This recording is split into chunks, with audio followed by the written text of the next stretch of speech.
नमस्ते दोस्तों, मैं हूं प्राची और आज के इस वीडियो टॉपिक में जाने से पहले मैं सबसे पहले बात करना चाहती हूं पेरेंट्स से। तो इससे पहले कि मैं बच्चों से बात करूं, पेरेंट्स आपके लिए एक छोटा सा एक मैसेज मैं आपसे शेयर करना चाहती हूं। आपके कुछ फ्यू मिनट्स में लूँगी। जो भी मैं आपसे आज कहती हूँ ना, प्लीज़ एक बार सोचिएगा ज़रूर। ये वीडियो देखने के बाद एक बार मैं जो आपसे आज अभी कहने वाली हूँ इसके बारे में आप सोचिएगा ज़रूर। तो बहुत बार होता है कि बच्चे अपने पेरेंट्स के पास आते हैं कहते हुए कि मुझे शादी करनी है इस आदमी से या इस औरत से जो कि अलग रिलीजन का है, अलग कास्ट का है या थोड़ा डिफरेंट है, व्हाटएवर। हो सकता है कि आपको एक डिसअपॉइंटमेंट हो क्योंकि आपने हमेशा से सोचा था कि अपने बच्चों के लिए एक स्पाउस आप खुद खोज के लाओगे, आपको समाज की टेंशन होती है, ऑल ऑफ दोज थिंग्स। तो देखिए, बात ये ना कि आई एग्री, समाज को, फैमिली को, लोगों को साथ लेके चलना चाहिए। आप समाज से अलग तो नहीं हो सकते, मान लिया, पर आप उन लोगों को साथ लेके चलिए जो आपके साथ हैं। उन लोगों को साथ लेके मत चलिए जो आपके साथ है ही नहीं। अगर आपको डर है कि कोई आपके बारे में गलत कहेगा, आपके बच्चों के बारे में गलत कहेगा, लोगों के सामने आपका मजाक उड़ाएगा, तो ये किस तरह के दोस्त है, किस तरह की फैमिली है, किस तरह के लोग हैं। मैं अपनी लाइफ में एक रूल फॉलो करती हूँ कि जो भी इंसान मतलब हम जब बैठ के हम बातें कर रहे होते हैं, अगर ऐसा कोई भी इंसान होता है ग्रुप में जो सिर्फ दूसरे लोगों के लिए बुरा कहता है, दूसरों की बुराई करता है, दूसरों की मजाक उड़ाता है, उनके सीक्रेट्स शेयर करता है, जो इंसान दूसरों के साथ ऐसा कर सकता है वो मेरे साथ भी ऐसा कर सकता है। ऐसे लोग किसी के भी नहीं होते। उनके लिए आप अपनी फैमिली को, अपने बच्चों को इतना दुख मत पहुंचाओ। It's not worth it. और जो आपके साथ है वो आपकी खुशी में, आपके बच्चों की खुशी में आपका साथ देंगे। आपको ये डर है कि लोग क्या कहेंगे, इसीलिए आप अपने बच्चों को फोर्स करके किसी और जगह, कहीं ऐसी जगह शादी करा देना चाहते हो जहाँ सोसाइटी आपको एक्सेप्ट कर सके। मान लीजिए कि आप इस चीज़ में सक्सेसफुल हो भी जाते हैं, आपके बच्चे आपकी बात मान भी लेते हैं, उसके बाद क्या? उसके बाद सबसे पहले क्वेश्चन ये आएगा कि लड़का क्या करता है, ये लड़की क्या करती है, उसके पेरेंट्स क्या करते हैं, उसका खानदान कैसा है। वो जब शादी में आएंगे तो ये देखेंगे कि आपने कितना खर्च किया है, लोगों ने कपड़े कैसे पहने हैं, लड़के की माँ ने ज्वेलरी कैसे पहनी है, दुल्हन के कपड़े कैसे हैं। उसके बाद भी अगर उन्हें कोई पॉइंट नहीं मिलता है तो वो घर जाके यही कहेंगे कि दाल में नमक कम था।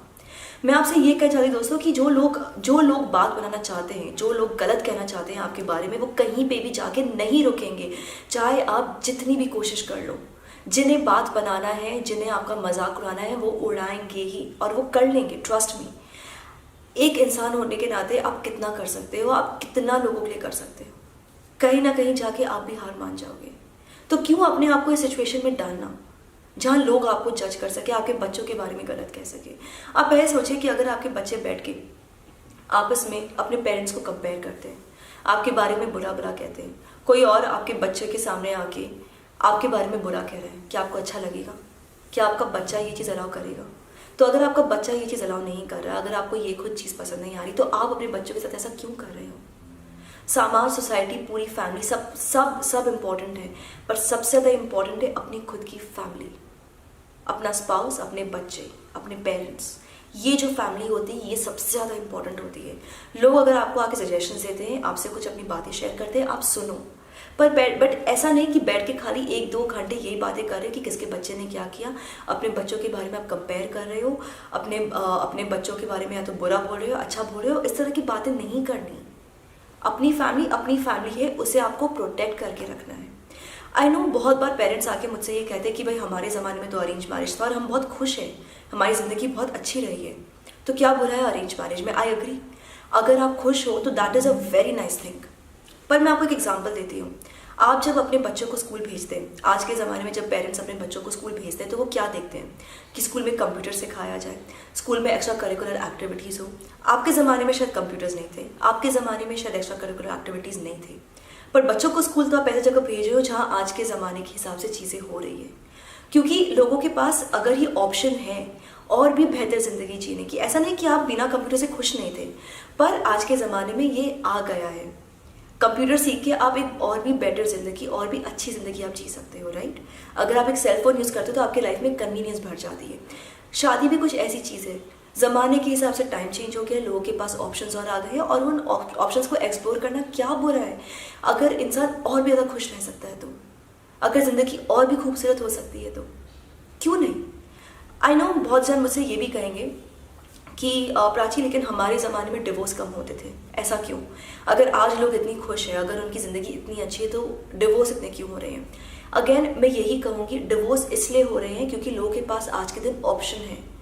ये नहीं कि आपके ज़माने में लोग ज़्यादा खुश थे, आपके ज़माने में लोग दिखाते थे कि वो खुश हैं, आज के ज़माने में लोग डिवोर्स देते थे, ख़त्म काम। मैं खुद एक ऐसी लेडी को जानती हूँ, पर्सनली मैंने उससे बात की है। शादी करने के बाद वो जिस घर पे गई, वहाँ पे उनका हस्बैंड था और 2 देवर थे। 5 साल तक उनके दोनों देवर ने उनका रेप किया है, 5 साल। अब वो काफ़ी ओल्ड हो गई हैं, काफ़ी बड़ी हो गई है, उनके खुद के बच्चों की शादी हो गई। बस बता रही थी मुझे ये बात शेयर कर रही थी। कहती है प्राची, कभी कभी मुझे ना एक दिन में 3 आदमियों के साथ सोना पड़ता था। मेरे हस्बैंड को पता ये हो रहा है, पर उन्होंने फिर भी कुछ नहीं किया। मेरे सास ससुर मेरे पर हाथ उठाते थे। अपने हस्बैंड के साथ सो, फिर देवर नंबर 1 का चांस, देवर नंबर 2 का चांस। मुझे इस तरह से टॉर्चर किया गया। एक और औरत से मैं मिली थी कुछ टाइम पहले। कहती है कि उनके जो ससुर हैं, उन्होंने उनकी 5 साल की बेटी की इज्जत के ऊपर हाथ डालने की कोशिश की। 5 साल की बच्ची, बोली मैं वो घर छोड़ के लेकर नहीं जा सकती। मुझे इतना हेल्पलेस फील होता था कि मैं एक माँ होते हुए भी मैं समाज के लिए अपनी बेटी को नहीं बचा पा रही हूँ। तो आप खुद ही बताइए कि अगर लोगों के पास ये ऑप्शन है कि वो अपनी ज़िंदगी और अच्छे तरीके से जी सके, ज़बरदस्ती एक ऐसे रिश्ते में ना रहें जहाँ उनके साथ इतना बुरा हो रहा है। एज अ पेरेंट क्या आप चाहेंगे कि आपके बच्चे के साथ बुरा हो? आप तो अपने बच्चों का अच्छा ही चाहते हैं ना। तो प्लीज़ इस चीज़ से, और देखिए चलिए मान लीजिए कि आपको ये थॉट भी सही नहीं लगता है, फिर भी मैं आपसे एक बात कहना चाहूँगी कि चाहे आपको ये सही लगे या ना लगे, आज के ज़माने में डिवोर्सेस तो होते ही हैं। आप अपने बच्चे की शादी कर देते हैं, अपने बेटे की शादी, अपने बेटी की शादी एक अरेंज मैरिज में ज़बरदस्ती कर भी देते हैं ना, तो कोई गारंटी नहीं है कि वो आगे जाके खुश रहेंगे। क्या पता कि जो सामने वाला जो इंसान है वो उन्हें बाद में डिवोर्स देना चाहे, तब डिवोर्स तो हो सकता है ना। चाहे आपके बच्चे ने आपकी बात मान ली, उसकी बात भी हो तो सकता ही है। तो क्यों आप अपने बच्चे के लाइफ के साथ इतना बड़ा रिस्क ले रहे हो, वो भी दुनिया वालों के लिए, ऐसे लोगों के लिए जो आपका साथ वैसे भी नहीं देने वाले, जो आपके लिए है ही नहीं।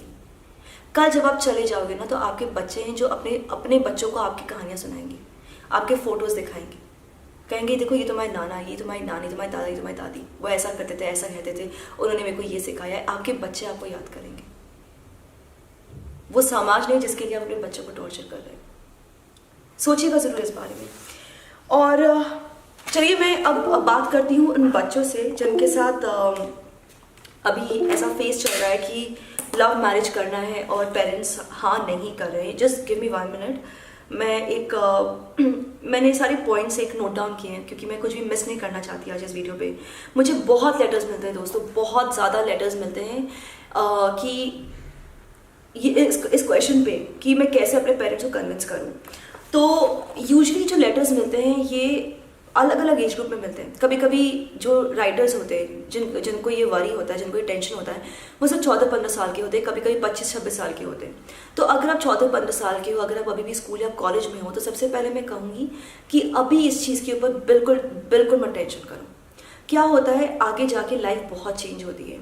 आप जब कॉलेज में जाओगे तो आप में बहुत चेंजेस आएगी, आप में पार्टनर में बहुत चेंजेस आएंगे। उसके बाद जब आप जॉब करोगे तो आप में और ज़्यादा बड़े चेंजेस आएंगे, आपकी पर्सनालिटी में चेंजेस आएंगे। आपके पेरेंट्स आपको अभी बच्चा समझते हैं। जब आप जॉब स्टार्ट करते हो, जब आप इंडिपेंडेंट होते हो, तो आपके पेरेंट्स के लिए आप थोड़े बड़े हो जाते हो, राइट। तो वो जिस तरह से आपको ट्रीट करते हैं, आपके ओपिनियंस को लेते हैं, वो एक बहुत चेंज आता है उस पर। साथ साथ देखो दोस्तों, ज़माना बहुत तेज़ी से चेंज हो रहा है। हो सकता है कि अनादर 5 साल 6 साल बाद आपके पेरेंट्स का जो सर्कल है, उनके जो दोस्त हैं, उनके जो आसपास लोग हैं, आपकी फैमिली है, उसमें इतने सारे लव मैरिजेस होने लग जाए, inter caste inter religion marriages होने लग जाए कि शायद आपको पेरेंट्स को ही फर्क पड़ना बंद हो जाए। आपको ये सोचना है, अभी आपका फोकस होना चाहिए कि आपको फाइनेंशियली इंडिपेंडेंट होना है, ठीक है। तो आप पढ़ाई लिखाई करिए, अपने आप को फाइनेंशियली इंडिपेंडेंट करिए, अपनी पर्सनालिटी को ग्रो करिए, अपने में मैच्योरिटी लाइए, अपने फ्यूचर का प्लान बनाइए अपने पार्टनर के साथ बैठ के कि आपको ऐसे करके अपनी फ्यूचर आगे करनी है। कैसे सेव करेंगे पैसे, कैसे हम अपने लिए घर लेंगे, गाड़ी लेंगे, जो भी करना है आपको कैसे करना है। क्योंकि क्या होता है ना, जब आप इंडिपेंडेंट हो जाते हो it's very important by the way. लड़कों के लिए तो जॉब लेना बहुत ज़रूरी है और लड़कियों के लिए भी बहुत ज़रूरी है, स्पेशली इन दीज केसेस। एक एग्जांपल देती हूँ। मान लीजिए कि एक 28 ईयर्स ओल्ड एक लड़की है जो बिल्कुल घर पे रहती है, अपने पेरेंट्स के ऊपर बिल्कुल डिपेंडेंट है हर चीज़ के लिए, उसे अपने हाथ से चाय बनाना भी नहीं आता। और एक लड़की है जो 25-26 साल की है, उससे छोटी है पर किसी और शहर में रहती है, अकेले रहती है, पैसे कमाती है, बिल्कुल इंडिपेंडेंट है, अपनी ज़िंदगी अपने हिसाब से जीती है। इन दोनों लड़कियों को हो जाता है किसी और से प्यार। ये अपने पेरेंट्स के पास जाती है, कहती है कि मुझे इनसे शादी करनी है। आपको क्या लगता है कि किस लड़की की बात पे ज़्यादा वैल्यू होगा? जो लड़की 25-26 साल की है उसकी बात पे, या जो 28 ईयर्स ओल्ड लड़की जो अपने पेरेंट्स से बिल्कुल डिपेंडेंट है उसके बात पे? जब आप अपने पेरेंट्स को ये दिखाते हो कि आप अपने लाइफ के डिसीजन सही ले सकते हैं, तो आपके लिए उन्हें कन्विंस करना और ईजी हो जाएगा, और ये ज़रूरी भी है। बहुत बार लोग मुझे आके कहते हैं कि प्राची, हम ना अभी तक फाइनेंशियली सेटल्ड नहीं है और हमारे पेरेंट्स हमारे पर बहुत प्रेशर कर रहे हैं, शादी कर लो, मुझे अपने बॉयफ्रेंड को छोड़ने के लिए कहा जा रहा है। मेरा क्वेश्चन ये होता है कि आप क्यों अभी शादी कर चाहते हो जब आप फाइनेंशियली सेटल्ड हो ही नहीं? इट शोज़ कि आप में अभी तक मैच्योरिटी नहीं आई है। जब आप जाके अपने पेरेंट्स से इस बारे में बात करते हो कि आपको किसी से शादी करनी है, आपके पास एक पूरा प्लान होना चाहिए कि देखो मॉम डैड, उसने अभी अभी जॉब ज्वाइन की है पर उसने ऑलरेडी अपने लिए स्कूटी खरीद लिया है, वो अपने फ्लैट का रेंट दे रहा है, अकेले रहता है, बहुत अच्छे से रहता है, उसे सब संभालना आता है। देखो मैं अभी इतनी बड़ी हो गई हूँ, मैं अपने लाइफ को इतने अच्छे से संभाल रही हूँ, मैंने इतने बड़े बड़े डिसीजंस लिए अपने कंपनी में, मैं अपने पैसे को सही जगह इन्वेस्ट कर रही हूँ, सही तरीके से अपने पैसे को सेव कर रही हूँ, अपने टैक्सेस फाइल करती हूँ, मैं भी इंडिपेंडेंट हो गई हूँ, मैं भी मैच्योर हो गई हूँ। आपके पेरेंट्स को और कॉन्फिडेंस आता है आप पे। नंबर 2, मैं आपसे ये कहना चाहती हूँ कि देखिए बहुत बार इन केसेस में क्या होता है कि एक पावर प्ले बन जाता है कि कौन ज़्यादा पावरफुल है, कौन ज़्यादा अपनी बात को और स्ट्रांगली सामने रख सकता है। यूजुअली जब इस तरह के आर्ग्यूमेंट्स होते हैं, ये एक बहुत इंपॉर्टेंट फैक्टर होता है। तो बहुत ज़रूरी है, देखिए शुरू में डर लगेगा, जब अपने पेरेंट्स आके बात करोगे तो आपको बहुत डर लगेगा, राइट? ठीक है, पर जब कन्वर्सेशंस आगे बढ़ते हैं, जब घर पे बहुत इस बारे में आर्ग्यूमेंट हो रही है, आप अपने पेरेंट्स को बहुत क्लियरली, रिस्पेक्ट के साथ, प्यार के साथ, पर बहुत क्लियरली ये बात समझा दो कि आप मानने वाले नहीं, आप इन्हीं से शादी करोगे। आप अगर अपने पेरेंट्स जाके बोलते हो कि प्लीज़ आप मान जाओ, नहीं तो मुझे किसी और से शादी करनी पड़ेगी, वहाँ आप अपने पेरेंट्स को एक ऑप्शन दे देते हो कि वो आपको दूसरी तरफ ले जा सके, अपनी बात मनवा सके। आप उनसे कह दो कि मैं बात मानने वाली हूँ ही नहीं, या मैं नहीं मानने वाला, चाहे मैं 30 साल का हो जाऊँ, 45 ईयर्स ओल्ड हो जाऊँ, 50 साल का हो जाऊँ, मैं शादी करूँगा ही नहीं अगर आपने इससे शादी करने के लिए मुझे हाँ नहीं किया। यूजुअली इन केसेस में क्या होता है कि पेरेंट्स एक बार शांति से बैठ जाते हैं कि चलो ठीक है, 6 महीना 1 साल वेट करते हैं, फिर बात करेंगे। 6 महीने 1 साल बाद जब ये टॉपिक वापस उठेगा तो आप फिर कह देना कि मैं तो उसी से शादी करने वाला हूँ, मुझे तो उसी से प्यार है, हम तो आज भी टच में हैं। बहुत ज़रूरी है ये, ठीक है? और बहुत ज़रूरी है कि आप कोऑपरेट ना करो किसी और के साथ। आप इस चीज़ में कोऑपरेट ना करो कि वो जाके आपके रिलेटिव्स को कह रहे हैं कि शादी के लिए लड़का खोजो, शादी के लिए लड़की खोजो। आप बोल दो कि आपको खोजने की ज़रूरत नहीं है, मुझे भी शादी करनी ही नहीं। आपको कहा जाए कि रिश्ता आया, आप जाके एक बार उनसे मिल लो या फ़ोन पे बात करो, आप बोलो कि मुझे करना ही नहीं है। आप बिल्कुल कह दो कि मैं नहीं जाने वाला। अगर आपको बिना कहे, अगर आपसे झूठ कह के आपको ले जाया जाए कहीं पे, और अगर आप वहाँ पे पहुँचते हो, मान लीजिए एक होटल में आपको ले जाया गया है, सब वहाँ पे आपकी पूरी फैमिली है, एंड सडनली वहाँ पहुँचने के बाद आपको लगता है कि यहाँ तो आपकी शादी के रिश्ते की बात चल रही है। आप लड़के वालों में से किसी को भी अलग साइड में जाके बोल दो कि मुझे ये शादी नहीं करनी, आई एम सॉरी, मुझे पता ही था कि मुझे यहाँ इसलिए बुलाया गया। आई नो थोड़ा ख़राब लगता है, पर ये जब पेरेंट्स जब ऐसा करते हैं तो वो थोड़ा बचपना वाली बात हो जाती है कि इस तरह से शादी के लिए किसी को फोर्स किया जा रहा है, इस तरह से उनके ऊपर प्रेशर डाला जा रहा है। तो आपको बहुत रिस्पेक्टफुली बट बहुत कॉन्फिडेंटली, बहुत स्टर्न होकर आपको ये कहना है कि नहीं, बिल्कुल भी नहीं, ऐसा करने से मैं नहीं मानने वाला या मैं नहीं मानने वाली। इन द मीन वाइल, क्योंकि यूजुअली ये सब जो चीज़ें होती है इसीलिए पेरेंट्स को टेंशन होती है, या तो कि उन्हें लगता है कि आपको अभी तक समझ नहीं आई है, जिसके बारे में और डिस्कस करते हैं कि आप कैसे उन्हें कन्विंस करो बाय बीइंग इंडिपेंडेंट। यूजुअली इसलिए होता है कि लोगों को टेंशन होती है कि लोग क्या कहेंगे, समाज क्या कहेगा, राइट? तो इन दैट केस, अगर आपकी फैमिली में कोई ऐसे रिलेटिव्स हैं जिनका बात बहुत माना जाता है और जो बहुत ब्रॉड माइंडेड है, आप चाहे तो आप उनसे भी इस बारे में डिस्कस कर सकते हैं। कभी कभी मैं बहुत इंटरेस्टिंगली नोटिस करती हूँ कि पेरेंट्स नहीं मान रहे, लेकिन दादा दादियाँ रोके, वो कहते हैं कि हाँ भी तुम्हें जो करना है करो। ये हुआ है, मैंने एक्चुअली देखा है इस तरह से। जस्ट गिविंग एन एग्जाम्पल, अगर आपके केस में वैसा कुछ है तो नथिंग लाइक इट, आप जाके दादा दादी को अपने साइड में ले लो, या अगर आपके कोई चाची है, कोई ताई जी है, ताऊ जी है, कोई भी है, बुआ बुआ फूफा, एनीवन जिनसे आप क्लोज होकर बात कर सकते हो, जो आपके पेरेंट्स को आपके बिहाफ में कन्विंस कर सके, उन्हें आप कहो। उनके अगर कोई ऐसे क्लोज फ्रेंड्स हैं जिनसे आप डिस्कस कर सको तो आप उन्हें अपने साइड में ले लो पहले, उससे बहुत हेल्प होगा। बड़े भाई बहन होने से भी बहुत फ़ायदा होता है, उन्हें भी आप अपने साइड में ले सकते हैं। नेक्स्ट क्या होता है कि बहुत बार देखा जाता है कि पेरेंट्स इमोशनल ब्लैकमेल करते हैं, रोना धोना, मैं 3 दिन खाना नहीं खाऊंगी। तो अगर आपके पेरेंट्स कहते हैं कि मैं 3 दिन खाना नहीं खाऊंगी, माँ ने कह दिया, तो आप अपनी माँ को जाके समझाओ, कहो। उसके बाद भी अगर वो नहीं मानती है, एकदम जिद पे अड़ गई है, तो आप बोलो ठीक है, आप खाने खाओगे तो मैं भी खाने खाऊंगी। आप अगर कहते हो कि आप जहर लेके मर जाओगे तो मैं भी जहर लेके मर जाऊंगी। मेरे लिए क्या फ़ायदा है सर की लाइफ का, जहाँ मेरी मॉम ने मेरे पार्टनर को एक्सेप्ट ही नहीं किया। इमोशनल ब्लैकमेल में फंस के हाँ नहीं करना। कभी कभी मुझे ऐसे लेटर्स आते हैं जहाँ कहते हैं कि मेरे फादर को हार्ट प्रॉब्लम है, उन्हें 3 बार अटैक आ चुका है। ऑब्वियसली इस तरह के केसेस में आपको केयरफुल होना पड़ेगा। अंदर से आप बिल्कुल ये चीज़ ठान के रखो कि पेरेंट्स को तकलीफ नहीं होनी चाहिए, पर एट द सेम टाइम आपको ये चीज़ अपने मॉम डैड को बताने की ज़रूरत नहीं है। इससे पहले कि आपकी मॉम आपके पास आके आपसे ये कहे कि देखो तुम्हारे फादर को तो हार्ट प्रॉब्लम है, वो कैसे रहेंगे, आप अपने मॉम को कह दो कि देखो पापा को हार्ट प्रॉब्लम है, कल अगर मैंने कुछ कर दिया, अगर मैं घर से भाग गई, तब पापा को कैसे संभालोगे। उन्हें शायद तकलीफ होगी ये बात सुन के, पर इट इज़ सो पावरफुल, बहुत बहुत पावरफुल होता है, क्योंकि आपके पेरेंट्स को लगता है कि आप नहीं मानने वाले। तो बस दोस्तों यही कुछ बातें मैं आपके साथ शेयर करना चाहती थी। और अगर इन सब चीज़ों से भी फ़ायदा नहीं हो तो एक लास्ट सजेशन, ये मैंने देखा है किसी को करते हुए और उनके लिए बहुत अच्छा रहा, तो शायद आपके लिए भी ये चीज़ वर्कआउट कर जाए। मैंने अपने मेन चैनल में इस बारे में ऑलरेडी बात कर चुकी हूँ। तो क्या हुआ था कि ये बॉयफ्रेंड गर्लफ्रेंड है, पेरेंट्स हाँ नहीं कर रहे थे उनकी शादी के लिए क्योंकि इंटरकास्ट मैरिज था। लास्ट में उन्होंने क्या किया, वो फेसबुक पे गए, फेसबुक में उन्होंने अपना रिलेशनशिप स्टेटस सिंगल से इंगेज कर दिया। आधे घंटे में पूरी फैमिली में सब पूछने लगे कि क्या हुआ, फैमिली फ्रेंड्स सबने देख लिया, और इस तरह की चीज़ मिस नहीं होती है, सब देखने लग जाते हैं। अचानक ही पेरेंट्स को कॉल लग गए कि कॉन्ग्रेचुलेशन, आपकी बेटी की एंगेजमेंट हो गई है, आपने बताया नहीं, ये वो। तो पेरेंट्स भी शॉक कि ये लोग ऐसा क्यों पूछ रहे हैं। तो उन्होंने थोड़ा कंफ्यूज हो गए वो, क्योंकि घर पे ऑलरेडी ये सब बातें चल रही थी, झगड़ा चल रहा था, प्रॉब्लम चल रहे थे। फिर उन्होंने अपने बच्चों को बुलाया कि क्या हो रहा है, लोग ऐसे क्यों पूछ रहे हैं, किसी ने कुछ कह दिया है क्या। तो उन्होंने बोला नहीं, बस फेसबुक पे मैंने ऐसे टाइम पास में अपना रिलेशनशिप स्टेटस चेंज कर दिया, इंगेज। अब आप जो लोगों को जवाब दे दो, जो भी कहना आप कह दो उनसे। तो क्योंकि उन्हें सोसाइटी की, लोगों की इतनी चिंता थी, जब लोग ऐसे ऐसे क्वेश्चंस पूछ रहे हैं तो आप क्या जवाब दोगे। पेरेंट्स को इमीडिएटली हाँ करना पड़ा, जो भी था बताना हुआ कि हाँ ठीक है, इंटरकास्ट मैरिज है, हमने एक्सेप्ट कर लिया, ये वो।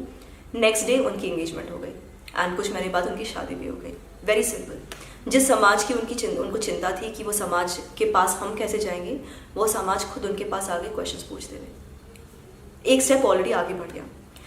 हाँ, एक बात मैं ज़रूर कहना चाहूँगी दोस्तों कि इस तरह की जब शादी अब होती है, लव मैरिज होती है, पेरेंट्स एक बार हाँ कर दे, इट्स वेरी इंपॉर्टेंट कि एट द सेम टाइम आप ये चीज़ का ध्यान रखिए कि आपके जो होने वाले हस्बैंड या वाइफ है, उनकी इज्जत हो, वो भी आपके पेरेंट्स की इज्जत करें और आपके पेरेंट्स भी उनकी इज्जत करें। इट्स वेरी इंपॉर्टेंट, स्पेशली अगर जो लड़के ये वीडियो देख रहे हैं, अगर आप किसी लड़की को अपने घर पे लाना चाहते हो, अपनी गर्लफ्रेंड को शादी करके वाइफ बना के अपने घर पे लाना चाह रहे हो, इट्स वेरी इंपॉर्टेंट कि उसका रिलेशनशिप आपके पेरेंट्स के साथ अच्छा हो। तो लड़की को तो मेहनत डेफिनेटली करनी है, अपने आपके मॉम एंड डैड के साथ टाइम स्पेंड करके उनके पास अच्छा एक इंप्रेशन बनाना बहुत इंपॉर्टेंट है। साथ ही साथ आप ये भी ध्यान रखिए कि आपके पेरेंट्स उसके साथ ज़बरदस्ती खराब बिहेव ना करें, गुस्से में आके उसके साथ बहुत खराब बिहेव ना करें, उसे गलत गलत बातें ना कहें। आपको एक ये स्टैंड लेना भी बहुत ज़रूरी है। ये नहीं कि पेरेंट्स ने हाँ कर दे तो चाहे जो भी हो जल्दी से शादी कर लेते हैं। डाउरी भी बहुत होता है, डाउरी यानी कि दहेज बहुत ज़्यादा लिया जाता है, कभी कभी लव मैरिज में तो और भी ज़्यादा। पेरेंट्स कहते हैं कि भाई मैं तुम्हारी मर्जी की लड़की से शादी करवा दी है, तो अब कम से कम हमें अच्छी गिफ्ट्स तो मिलने चाहिए। माँ के लिए बन रहा डायमंड नेकलेस, फादर के लिए आ रहे रोलेक्स के वॉच, पूरे घर का फर्नीचर चेंज हो रहा है, लाखों करोड़ रुपए ऐसे बस खर्च किए जा रहे हैं गिफ्ट्स के नाम पे, दहेज के नाम पे। एंड क्योंकि the boy and the girl, वो लोग इतने डेस्परेट है कि हाँ फाइनली मॉम डैड ने शादी के लिए हाँ करती, वो सब चीज़ मान लेते हैं। ये सब चीज़ें नहीं माननी है, कहीं ना कहीं ऑफकोर्स आपको कॉम्प्रोमाइज़ करना है, इट्स फाइन, पर बड़ी जो चीज़ें हैं उस पर, अपने रिस्पेक्ट पे नहीं। शादी होगी प्यार से होगी, इज्जत के साथ होगी, अच्छे से होगी, ये तरीका नहीं है शादी करने का। लड़कियों को भी ये स्टैंड लेना बहुत ज़रूरी है कि नहीं, अगर लड़के वाले डाउरी दहेज मांग रहे हैं, बहुत सारे गिफ्ट्स मांग रहे हैं, आप कह दो नहीं, मैं शादी करूँगी पर ये मैं नहीं अलाउ करूँगी, ये एक्सप्लॉयटेशन होता है। लड़कों को भी स्टैंड लेना है कि नहीं, ये सब अलाउ नहीं करना है, अच्छे से शादी करनी है। लड़की वाले भी प्यार से इज्जत से शादी करेंगे, लड़के वाले भी प्यार से इज्जत से शादी करेंगे, बिल्कुल ध्यान रहे। चाहे शादी 2-3 साल बाद ही हो, बट सही तरीके से होनी चाहिए। तो बस दोस्तों, यही मैं आपके साथ शेयर करना चाहती हूँ आज के वीडियो में। बहुत लंबी वीडियो हो गई है, अब इंग्लिश वीडियो भी मुझे रिकॉर्ड करना है। अगर आपके पास कोई सक्सेस स्टोरीज है, कोई स्टोरीज है जो आप शेयर करना चाहते हैं, शेयर करिए कमेंट सेक्शन में। जब आपको सच्चा प्यार मिले दोस्तों, बस लास्ट बात, सच्चे प्यार को इन सब चीज़ों के लिए नहीं छोड़ते, बिल्कुल नहीं छोड़ते, फाइट करिए उसके लिए। ओके, बस बहुत बहुत शुक्रिया इस वीडियो को देखने का। अब अलविदा लेती हूँ मैं आप सबसे। मैं हूँ प्राची और बाय बाय।